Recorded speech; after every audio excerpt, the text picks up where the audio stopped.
Hello বন্ধুরা, সবাই কেমন আছো? অনেক দিন পরে আবারও একটি ভিডিও নিয়ে চলে এসেছি। বলতে পারো অনেক দিন, কয়েক মাস হয়ে গেছে আমি ইউটিউবে কোনো ভিডিওই দিইনি। যেহেতু এখন আমের সিজন চলছে, ভাবলাম একটা ছালসহ আমের আচার তোমাদের সাথে শেয়ার করি। প্রথমে আমগুলোকে এইভাবে কেটে নিয়ে লম্বা লম্বা করে ভালোভাবে পরিষ্কার করে ধুয়ে নেব। তারপরে আমি জলটা ঝারিয়ে নিয়ে শুকনো টাওয়াল বা গামছাতে এইভাবে চেপে চেপে সমস্ত জলটা নিকড়ে নেব, যাতে আমের মধ্যে কোনো জল না থাকে।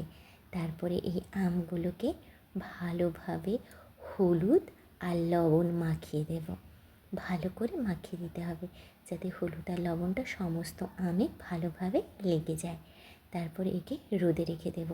যদি এইভাবে বড় বড় আমের সাইজ হয় তাহলে 10টা থেকে 4টা অবধি রোদ দিতে হবে। আর যদি ছোট ছোট কুশি আম হয় তাহলে কিন্তু 2-3 ঘন্টা রোদ দিলেই হবে। আমগুলো দেখো রোদ খেয়ে কেমন হয়ে গেছে, একটা রোদ দিলেই হবে। এবার চলো আমের আচারটা বানিয়ে নিই।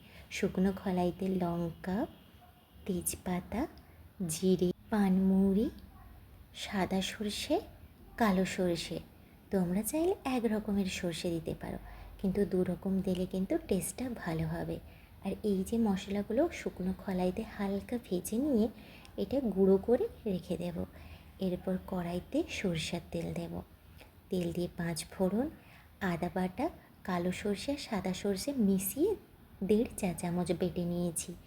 নিয়ে আমগুলো দিয়ে দেব। মশলাটা হালকা কষে নিয়ে আমগুলো দিয়ে দেব। যখন দেখবে আমের এই কালারটা চেঞ্জ হয়ে যাবে তখন এর মধ্যে চিনি অ্যাড করব। চিনিটা কিন্তু তোমরা তোমাদের পরিমাণ মতো দেবে। কেউ যদি মিষ্টি খাও তাহলে মিষ্টির পরিমাণ বেশি দেবে, আর কেউ যদি টক খাও তাহলে চিনির পরিমাণ কম দেবে। নিজেদের পরিমাণ মতো চিনিটা দিয়ে দেবে।